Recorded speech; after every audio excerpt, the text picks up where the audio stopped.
Ang gusto ko, mahirapan ka naman. Gaya na matagal ang pagdurusa mo sa'yo. Mahanap din natin kung sino talaga tumawag kay Aling Marlene. Na tayo maglako. Tala, susunod.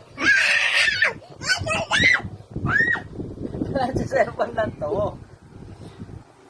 Sa cellphone lang to. Bilis, bilis. So, wala pa. Bilis, hawak ko na. Diba? Para hindi ikaw ano.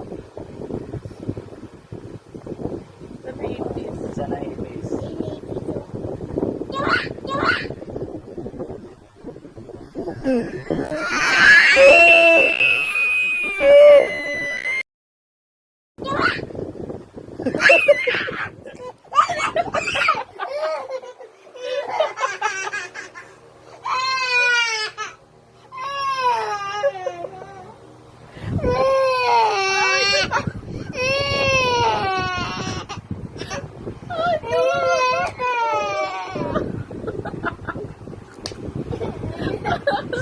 Halika na.